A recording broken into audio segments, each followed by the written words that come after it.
ನಮಸ್ಕಾರ ಎಲ್ಲರಿಗೂ ನಮ್ಮ ಚಾನೆಲ್ಗೆ ಸ್ವಾಗತ. ಇವತ್ತು ನಾವು ಮಾಡ್ತಾ ಇರೋದು ಉತ್ತರ ಕರ್ನಾಟಕದ ಮನೆಗಳಲ್ಲಿ ಫೇಮಸ್ ಆಗಿರೋ ಅಪ್ಪಟ ಆರೋಗ್ಯಕರ ರೆಸಿಪಿ ಮೆಂತೆ ಕಡುಬು. ಸಾಮಾನ್ಯವಾಗಿ ಮೆಂತೆ ಸೊಪ್ಪು ಅಂದರೆ ಮಕ್ಕಳು ಕಹಿ ಅಂತ ದೂರ ಓಡ್ತಾರೆ.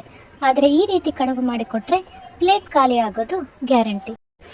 ಮೊದಲಿಗೆ ನಾನು 1-2 ಕಪ್ ಗೋಧಿ ಹಿಟ್ಟನ್ನು ತೊಗೊಂಡಿದ್ದೀನಿ. ಗೋಧಿ ಹಿಟ್ಟಿಗೆ ಸ್ವಲ್ಪ ಉಪ್ಪು ಹಾಕಿ ನೀರು ಹಾಕಿ ಕಲಸಿದ್ದೀನಿ. ಸ್ವಲ್ಪ ಚಪಾತಿ ಹಿಟ್ಟಿಗೆ ಸ್ವಲ್ಪ ಗಟ್ಟಿ, ತೀರಾ ಗಟ್ಟಿನೂ ಅಲ್ಲ ಫುಲ್ ಸಾಫ್ಟು ಅಲ್ಲ, ಮೀಡಿಯಮ್ ಆಗಿ ಹಿಟ್ಟು ಕಲಿಸ್ಕೊಂಡಿದ್ದೀನಿ. ಹಿಟ್ಟು ಕಲಿಸ್ಕೊಂಡಾದ್ಮೇಲೆ 5 ನಿಮಿಷ ನೆನೆಗೆ ಬಿಟ್ಟಿದ್ದೀನಿ. ಹಿಟ್ಟು ನೆನೆದಷ್ಟು ಸಾಫ್ಟಾಗಿ ಚೆನ್ನಾಗಿ ಬರುತ್ತೆ. ಸೊ 5 ನಿಮಿಷ ಆದಮೇಲೆ ಹಿಟ್ಟು ಚೆನ್ನಾಗಿ ನೆಂದಿರುತ್ತೆ. ಅದಾದಮೇಲೆ ಈ ಥರ ತೆಗೆದು ಉಂಡೆ ಮಾಡ್ಕೋಬೇಕು. ಉಂಡೆ ಮಾಡಿಕೊಂಡು ಸೇಮ್ ಚಪಾತಿ ಗತೆ, ಆದರೆ ತೀರಾ ತೆಳ್ಳಗೂ ಇರಬಾರ್ದು, ಫುಲ್ ದಪ್ಪನೂ ಇರ್ಬೋದು. ಸೊ ಮೀಡಿಯಮ್ ಸೈಜಲ್ಲಿ ಈ ಥರ ಹಿಟ್ಟನ್ನು ನಾವು ಲಟ್ಟಿಸ್ಕೋಬೇಕು. ಲಟ್ಟಿಸ್ಕೊಂಡಾದ್ಮೇಲೆ ಈ ಥರ ಕಟರಿಂದ ಇಲ್ಲ ನೈಫಿಂದ ನಾವು ಈ ಥರ ಶೇಪಲ್ಲಿ ಕಟ್ ಮಾಡ್ಕೋಬೇಕು. ನಿಮ್ಗೆ ಬೇಕಾದ್ರೆ ನಿಮ್ಗೆ ಯಾವ ಥರ ಶೇಪ್ ಬೇಕೋ ಆ ಥರನೂ ಕಟ್ ಮಾಡ್ಕೋಬೋದು. ಇವಾಗ ಅಮ್ಮ ಈ ಥರ ಶೇಪಿಂದ ಕಟ್ ಮಾಡ್ಕೋತಾ ಇದ್ದಾರೆ. ಸೊ ನೀಟಾಗಿ ಈ ಥರ ಚೆನ್ನಾಗಿ ಬರುತ್ತೆ. ಚೆನ್ನಾಗಿ ಎಣ್ಣೆ ಎಲ್ಲ ಹಚ್ಚಿದರೆ ನೀಟಾಗಿ ಕಟ್ ಆಗುತ್ತೆ, ಹಾಗೂ ಅಂಟನೂ ಅಂಟೋದಿಲ್ಲ ಇದು. ಸೊ ಈ ಥರ ಎಲ್ಲ ನೀಟಾಗಿ ಕಟ್ ಮಾಡ್ಕೊತಿದ್ದಾರೆ ನೋಡಿ. ನೋಡೋಕ್ಕೆ ಎಷ್ಟು ಚೆನ್ನಾಗಿ ಅನಿಸ್ತಾ ಇದೆ, ತಿಂದರೆ ಎಷ್ಟು ಚೆನ್ನಾಗಿರುತ್ತೋ ಗೊತ್ತಿಲ್ಲ. ಸೊ ಈ ಥರ ಕಟ್ ಮಾಡ್ಕೋತಾ ಇದ್ದಾರೆ. ಸೊ ಈ ಶೇಪಲ್ಲಿ ನೋಡಿ ಎಷ್ಟು ಈಸಿ. ಇವನ್ ಕಟ್ ಮಾಡೋದಾಗಲಿ ಏನು ಅಷ್ಟೊಂದು ಕಷ್ಟನೂ ಅನಿಸಲ್ಲ. ಸೊ ಇರಿಟೇಷನ್ ಏನೂ ಇರಲ್ಲ, ನೀಟಾಗಿ ಎಲ್ಲ ಚೆನ್ನಾಗಿ ಆಗುತ್ತೆ. ಸೊ ಇದು ನಮ್ಮದು ಇಂಡಿಯನ್ ಪಾಸ್ತಾ ಅಂತಲೇ ಹೇಳ್ಬೋದು.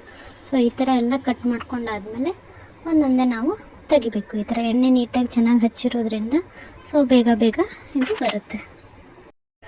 ಸೊ ಈ ಥರ ಎಲ್ಲ ನೀಟಾಗಿ ಶೇಪಾಗಿ ಕಟ್ ಮಾಡೋದಾದಮೇಲೆ ಒಂದು ತಟ್ಟೆ ಇಟ್ಕೊಂಡು ಒಂದೊಂದೇ ನೀವು ಬೇಗ ತೆಗಿಬೋದು ಇಲ್ಲಿ.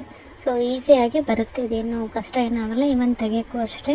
ಸೊ ನೀಟಾಗಿನೇ ಎಲ್ಲ ಎಣ್ಣೆ ಹಚ್ಚಿರ್ತೇವಲ್ಲ, ಸೊ ಇಷ್ಟೊಂದೇನು ಅನಿಸಲ್ಲ. ನೀಟಾಗಿ ಇಷ್ಟು ಚಿಕ್ಕದಾಗಿದೆ ಅಂಟುತ್ತೆ ಅಂತ ಅನಿಸೋದು ನೋಡೋಕ್ಕೆ, ಬಟ್ ಮಾಡೋವಾಗ ಏನೂ ಆಗಲ್ಲ. ಸೊ ಏನೂ ಅಂಟಲ್ಲ. ಸೊ ಈ ಥರ ಎಲ್ಲ ಒಂದೊಂದೇ ಎಲ್ಲ ಬೇಗನೂ ತೆಗಿಬೋದು. 2-3 ಸೇರಿಸಿನೂ ತೆಗಿಬೋದು. ಇವೇನು ಅಂಟಲ್ಲ, ನೋಡೋಕೆ ಇವಾಗ ಅಂಟಿರುತ್ತೆ. ಸೊ ಈಸಿಯಾಗಿ ಬಿಟ್ಕೊಳುತ್ತೆ. ಸೊ ಅದೇನು ಮತ್ತು ಹಿಟ್ಟು ಎಲ್ಲ ಕ್ಲಮ್ಸಿ ಎಲ್ಲ ಏನೂ ಆಗಲ್ಲ. ಇದಾದಮೇಲೆ ಇದು ಒಂದು ಪಾತ್ರೆಯಲ್ಲಿ ನೀರನ್ನು ಬಿಸಿ ಮಾಡೋಕ್ಕೆ ಇಟ್ಟಿದ್ದೀವಿ. ಇಲ್ಲಿ ನೀರು ಕುದಿ ಬಂದಮೇಲೆ ಸ್ವಲ್ಪ ಈ ಥರ ಕುದಿಬೇಕು. ನೋಡ್ತಾ ಇದ್ದೀರಲ್ಲ. ಸೊ ನೀರು ಸ್ವಲ್ಪ ಈ ಥರ ಕುದಿಯೋಕ್ಕೆ ಬರಬೇಕು. ಸೊ ನೀರು ಕುದಿಯೋಕ್ಕೆ ಬಿಟ್ಟಾಗ ಈ ಥರ ಸ್ಟೀಮ್ ಸ್ಟಾರ್ಟ್ ಆದಮೇಲೆ ಇದಕ್ಕೆ ಒಂದೊಂದಾಗಿ ಹಾಕಬೇಕು. ನಾವು ಒಂದೊಂದೇ ಹಾಕಬೇಕಂತನೂ ಇಲ್ಲ, ಈ ಥರ ಒಟ್ಟಿಗೆ ಅಂಟಿರೋದ್ರೂ ಪರವಾಗಿಲ್ಲ. ಸೊ ಬಿಡಿಸಿ ಹಾಕೋದೇನು ಅವಶ್ಯಕತೆ ಇಲ್ಲ. ಸೊ ಅದು ಹೇಗೆ ಬರುತ್ತೆ, ಹೆಂಗೆ ಅಂಟಿರುತ್ತೋ ಹಾಗೆ ಹಾಕಿದರೆ ಸಾಕು. ಆಟೋಮೆಟಿಕ್ಕಾಗಿ ನೀರಲ್ಲಿ ಹಾಕಿದ ತಕ್ಷಣ ಬಿಸಿನೀರು ಮತ್ತು ಮೊದಲೇ ಎಣ್ಣೆ ಹಚ್ಚಿ ಲಟ್ಸಿರೋದ್ರಿಂದ ಸೊ ಅದೇ ಎಲ್ಲ ಸಪ್ರೇಟಾಗಿ ಆಗುತ್ತೆ. ನೋಡಿ ಈ ಥರ ಕಾಣಿಸ್ತಾ ಇದೆ, ನಿಮಗೆಲ್ಲ ಅಂಟಿರೋ ಥರ ಅನಿಸುತ್ತೆ. ಬಟ್ ಇಲ್ಲಿ ನಾವು ಹಾಕಿದ ತಕ್ಷಣ ಕುದಿಯುವಾಗ ಅದೆಲ್ಲ ತಾನೇ ಬಿಟ್ಕೊಳುತ್ತೆ. ಸೊ ಈ ಥರ ನಾವು ಮಾಡಿರೋದೆಲ್ಲ ಪೀಸನ್ನೆಲ್ಲ ಮಾಡಿಟ್ಕೊಂಡಿದ್ವಲ್ಲ, ಸೊ ಇದನ್ನೆಲ್ಲ ಬಟ್ಟಿಗೆ ನಾವು ಈ ದೊಡ್ಡ ಪಾತ್ರೆಯಲ್ಲಿ ಬಿಸಿನೀರು ಕಾಸಿದ್ವಲ್ಲ, ಸೊ ಇದಕ್ಕೆ ಹಾಕೋತಾ ಇದ್ದೀವಿ. ಈ ಥರ ಎಲ್ಲ ಹಾಕ್ಕೊಂಡಾದ್ಮೇಲೆ 1-2 ನಿಮಿಷ ಇದನ್ನು ಕುದಿಯೋಕ್ಕೆ ಹಾಗೆ ಬಿಟ್ಬಿಡ್ಬೇಕು. ಈ ಥರ ಎಲ್ಲ ಹಾಕ್ಕೊಂಡು ಕುದಿಯೋಕ್ಕೆ ಸ್ಟಾರ್ಟ್ ಆದಮೇಲೆ ಈ ಥರ ನೋಡಿ ಎಲ್ಲ ಒಟ್ಟಿಗೆ ಹಾಕ್ಕೊಂಡ್ಬಿಟ್ಟಿದ್ದೀವಿ. ಮತ್ತೇನು ಸಪ್ರೇಟ್ ಮಾಡೋಕ್ಕೋಲ್ಲ, ಹೇಗೂ ದೊಡ್ಡ ಪಾತ್ರೆನೇ ಇಟ್ಟಿರೋದ್ರಿಂದ ಸೊ ಈ ಥರ ಎಲ್ಲ ಒಟ್ಟಿಗೆ ಹಾಕೋತಿದ್ದೀವಿ. ಈ ಥರ ಎಲ್ಲ ಹಾಕ್ಕೊಂಡಾದ್ಮೇಲೆ ಸೊ ಇದನ್ನು ಕುದಿಯೋಕ್ಕೆ ಬಿಡಬೇಕು. ಏನು ತಟ್ಟೆ ಮುಚ್ಚಬೇಕಂತೇನಿಲ್ಲ. ಸೊ 1-2-3 ನಿಮಿಷ ಬಿಟ್ಟರೆ ಸಾಕು, ತಾನೇ ಆಟೋಮೆಟಿಕ್ಕಾಗಿ ಬೇಗ ಕುದಿಯುತ್ತೆ. ಆಲ್ರೆಡಿ ಹಿಟ್ಟು ನೆಂದಿರುತ್ತಲ್ಲ, ನೀರೂ ಬಿಸಿಯಾಗಿರುತ್ತೆ ನೋಡಿ. ಈ ಥರ ಹಾಕಿದ್ಮೇಲೆ ಈ ಥರ ಕುದೀತಾ ಇದೆ. ಸೊ ಈ ಥರ ಚೆನ್ನಾಗಿ ಕುದಿಬೇಕು. ಇದರಲ್ಲಿ ಏನು ಎಷ್ಟೊಂದು ಏನು ಬೇಡ, 1-2-3 ನಿಮಿಷ ಸಾಕಾಗುತ್ತೆ. ಸೊ ಈ ಥರ ನಿಮ್ಗೆ ಗೊತ್ತಾಗುತ್ತೆ. ಈ ಥರ ಕುದಿ ಬಂದ ತಕ್ಷಣ ಈ ಥರ ಮೇಲ್ಗಡೆ ಎಲ್ಲ ಕಾಣಿಸೋಕ್ಕೆ ಸ್ಟಾರ್ಟ್ ಆಗುತ್ತೆ. ಸೊ ಈ ಥರ ಕುದಿಯೋಕ್ಕಾದ್ಮೇಲೆ 1-2 ಸಲ ನೋಡಿ ಸ್ಪೂನಿಂದ ಈ ಥರ ಮಾಡಿದ್ರೆ ಸಾಕು. ನಿಮ್ಗೆ ಇಲ್ಲಿ ಗೊತ್ತಾಗುತ್ತೆ, ಸ್ಪೂನಿಂದ ಮಾಡೋವಾಗ ನೀಟಾಗಿ ಕಾಣಿಸುತ್ತೆ, ಯಾವುದು ಏನು ಅಂಟಿಲ್ಲ, ಎಲ್ಲನೂ ಬಿಟ್ಕೊಂಡಿದೆ ಅಂತ. ನೋಡಿ ಈ ಥರ ಎಲ್ಲ ನಿಮ್ಗೆ ಕಾಣಿಸುತ್ತೆ. ಇಲ್ಲೆಲ್ಲ ನೋಡಿ ಏನು ಅಂಟ್ಕೊಂಡಿಲ್ಲ, ಎಲ್ಲ ಪೀಸು ಹೀಗೆ ಸಪ್ರೇಟಾಗಿ ಇದ್ದಾವೆ ನೋಡಿ, ಎಷ್ಟು ಚೆನ್ನಾಗಿ ಎಲ್ಲ ಬಿಟ್ಕೊಂಡಿದ್ದಾವೆ. ಸೊ 1-2 ಸಲ ಹಿಂಗೆ 1-2 ಸಲ ಕೈ ಆಡಿದರೆ ಸಾಕು. ಫುಲ್ಲ ಸ್ಪೂನ್ ಇಟ್ಕೊಂಡೇ ಇರಬೇಕಂತ ಏನಿಲ್ಲ. ಈ ಥರ ನೋಡಿ ಬೆಂದಿದೆ. ಬೆಂದಾದಮೇಲೆ ಇದನ್ನು ನೀಟಾಗಿ ನಾವು ಸೋಸ್ಕೊತಾ ಇದ್ದೀವಿ. ಈ ಥರ ಏನಾದ್ರು ಪಾತ್ರೆ ಈ ಥರ ಎಲ್ಲ ಇದ್ದರೆ ಸೊ ಇದಕ್ಕೆ ನೀರನ್ನು ಸೋಸ್ಕೋಬೇಕು ನಾವು ನೀಟಾಗಿ. ಇಲ್ಲಾಂದರೆ ಪಾತ್ರೆ ಮೇಲೆ ತಟ್ಟೆ ಮುಚ್ಚು ನೀರನ್ನು ನಾವು ಸಪ್ರೇಟ್ ಮಾಡ್ಬೋದು. ಇದೇನು ಒಗ್ಗರಣೆ ಕೊಡೋ ಮುಂಚೆ ಹಾಗೆ ತಿಂದರೆ ತುಂಬ ಸಖತ್ತಾಗಿರುತ್ತೆ, ತುಂಬ ಟೇಸ್ಟಿಯಾಗಿಯೂ ಇರುತ್ತೆ. ಇವಾಗ ನಾವು ಇದಕ್ಕೆ ಮೆಂತ್ಯ ಒಗ್ಗರಣೆ ಹೇಗೆ ಹಾಕೋದು ಅಂತ ನೋಡೋಣ. ಮೊದಲಿಗೆ ಒಂದು ಬಾಣಲಿಲಿ ಇಷ್ಟು ಸ್ವಲ್ಪ ಎಣ್ಣೆ ಹಾಕ್ಕೊಂಡಿದ್ದೀನಿ. ಕ್ವಾಂಟಿಟಿ ಜಾಸ್ತಿ ಇರೋದ್ರಿಂದ ಸ್ವಲ್ಪ ಎಣ್ಣೆ ಜಾಸ್ತಿನೇ ಹಾಕ್ಕೊಂಡಿದ್ದೀನಿ. ಎಣ್ಣೆ ಬಿಸಿ ಆದಮೇಲೆ ಇದಕ್ಕೆ ಜೀರಿಗೆ, ಸಾಸಿವೆ ಈ ಥರ ಹಾಕ್ಕೋಬೇಕು.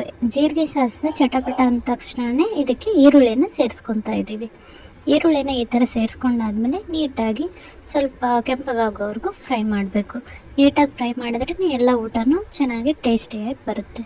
ಸೊ ಇದಕ್ಕೆ ನಾವು ಇದ್ರ ಜೊತೆ ಸ್ವಲ್ಪ ಕರಿಬೇವು ಸೊಪ್ಪನ್ನು ಹಾಕೋತಾ ಇದ್ದೀವಿ. ಈರುಳ್ಳಿ ಜೊತೆ ಮೊದಲೇ ಕರಿಬೇವು ಸೊಪ್ಪು ಹಾಕ್ಬಿಟ್ರೆ ಪೂರ್ತಿ ಕಪ್ಪಾಗುತ್ತೆ. ಸೊ ಈರುಳ್ಳಿ ಹಾಕ್ಕೊಂಡಾದ್ಮೇಲೆ ಇದಕ್ಕೆ ಕರಿಬೇವು ಸೊಪ್ಪನ್ನು ಹಾಕ್ಕೊಂಡು ಈ ಥರ ತಾಳಿಸ್ಕೊತಾ ಇದ್ದೀವಿ.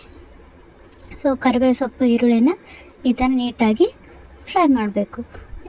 ಈರುಳ್ಳಿ ಫ್ರೈ ಆದಮೇಲೆ ಇದಕ್ಕೆ ನಾವು ಮೆಂತ್ಯ ಸೊಪ್ಪನ್ನು ಹಾಕೋತಾ ಇದ್ದೀವಿ. ಮೆಂತ್ಯ ಸೊಪ್ಪು ನೀವು ಎಷ್ಟು ಜಾಸ್ತಿ ಹಾಕೋತೀರೋ ಅಷ್ಟೇ ತುಂಬ ಚೆನ್ನಾಗಿ ಟೇಸ್ಟಾಗಿ ಬರುತ್ತೆ.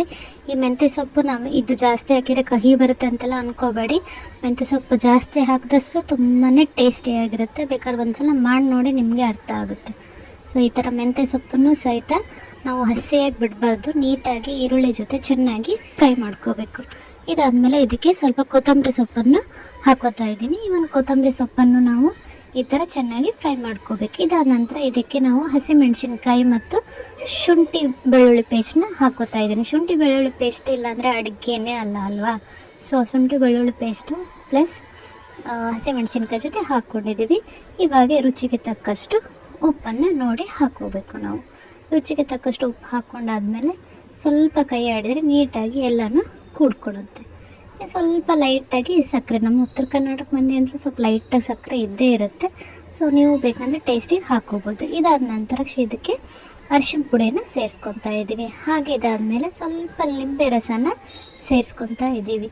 ನಿಂಬೆ ರಸ ನಿಮ್ಗೆ ನೋಡಿಕೊಂಡು ಹಾಕ್ಕೋಬೋದು. ಇದಾದ ನಂತರ ತಕ್ಷಣ ಎಲ್ಲ ಒಂದ್ಸಲ ಫ್ರೈ ಮಾಡಿ ಫೈನಲಿ ಇವಾಗ ನಾವು ಆಲ್ರೆಡಿ ಬೇಯಿಸಿಟ್ಟಿರುವ ಕಡುಬನ್ನು ಈ ಥರ ಸೇರಿಸ್ಕೋಬೇಕು. ಈ ಥರ ನೀಟಾಗಿ ಸೇರಿಸಾದ್ಮೇಲೆ ನಾವು ಚೆನ್ನಾಗಿ ಇದನ್ನು ಕಲಿಸ್ಬೇಕು ಒಗ್ಗರಣೆ ಜೊತೆ. ಸೊ ನೀಟಾಗಿ ಚೆನ್ನಾಗಿ ಕಲಿಸಿದ್ರೆ ಮೆತ್ತಗಾಗುತ್ತೆ ಇಲ್ಲ ಸಾಫ್ಟ್ ಆಗುತ್ತೆ ಅಂತೆಲ್ಲ ಏನಿಲ್ಲ. ನೀವು ಎಷ್ಟು ಚೆನ್ನಾಗಿ ನೀಟಾಗಿ ಕಲಿಸ್ತೀರೋ ಅಷ್ಟೇ ಚೆನ್ನಾಗಿ ಒಗ್ಗರಣೆ ಎಲ್ಲದಕ್ಕೂ ಸೇರಿಸ್ಕೊಳುತ್ತೆ. ನೋಡಿ ಈ ಥರ ನೀಟಾಗಿ ಚೆನ್ನಾಗಿ ಒಗ್ಗರಣೆಗೆ ಅದನ್ನು ಮಿಕ್ಸ್ ಮಾಡ್ಕೋಬೇಕು. ಈ ಥರ ಎಲ್ಲ ಮಿಕ್ಸ್ ಮಾಡ್ಕೊಂಡಾದ್ಮೇಲೆ ಗ್ಯಾಸ್ ಆಲ್ರೆಡಿ ಆಫ್ ಮಾಡಬೇಕು. ಒಗ್ಗರಣೆ ಆದ ತಕ್ಷಣ ಗ್ಯಾಸ್ ಆಫ್ ಮಾಡಿಬಿಡ್ಬೇಕು. ಸೊ ಇದು ಲಾಸ್ಟಿಗೆ ಈ ಥರ ಸೇರಿಸ್ಕೋಬೇಕು. ನೋಡಿ ಎಷ್ಟು ಚೆನ್ನಾಗಿ ಕಾಣಿಸ್ತಾ ಇದೆ. ಇಲ್ಲೇ ಅದು ನೀಟಾಗಿ ಒಗ್ಗರಣೆ ಹಾಕಿದರೆ ನೋಡೋಕ್ಕೆ ಎಷ್ಟು ತುಂಬ ಚೆನ್ನಾಗಿ ಕಾಣಿಸ್ತಾ ಇದೆ. ನನಗಂತೂ ನೋಡಿದ್ರೇ ತಡೆಯೋಕ್ಕಾಗ್ತಿಲ್ಲ, ಅಷ್ಟು ಚೆನ್ನಾಗಿ ಕಾಣಿಸ್ತಾ ಇದೆ. ಹಾಗೆ ತೊಗೊಂಡು ತಿಂದ್ಬಿಡೋಣ ಅಂತ ಅನ್ನಿಸ್ತಾ ಇದೆ. ಸೊ ನೋಡಿದ್ರಲ್ಲ ಫ್ರೆಂಡ್ಸ್, ಘಮ ಘಮ ಅಂತಿರೋ ಮೆಂತ್ಯ ಕಡುಬು ಈಗ ಸವಿಯಲು ಸಿದ್ಧ. ಇದನ್ನು ನೀವು ಬಿಸಿ ಬಿಸಿ ಇರುವಾಗಲೇ ಕಾಯಿ ಚಟ್ನಿ ಅಥವಾ ಶೇಂಗಾ ಚಟ್ನಿ ಜೊತೆ ಸರ್ವ್ ಮಾಡಿ. ಇಲ್ಲ ಅಂದರೆ ಹಾಗೇನು ತಿನ್ನೋಕ್ಕೆ ತುಂಬಾ ಚೆನ್ನಾಗಿರುತ್ತೆ. ಈ ರೆಸಿಪಿ ನಿಮಗೆ ಇಷ್ಟ ಆಗಿದ್ದರೆ ದಯವಿಟ್ಟು ಲೈಕ್ ಮಾಡಿ, ನಿಮ್ಮ ಫ್ರೆಂಡ್ಸ್ ಜೊತೆ ಶೇರ್ ಮಾಡಿ. ನಮ್ಮ ಚಾನಲ್ಗೆ ಸಬ್ಸ್ಕ್ರೈಬ್ ಆಗೋದನ್ನು ಮಾತ್ರ ಮರಿಬೇಡಿ. ಮುಂದಿನ ವಿಡಿಯೋದಲ್ಲಿ ಸಿಗೋಣ. ಧನ್ಯವಾದಗಳು.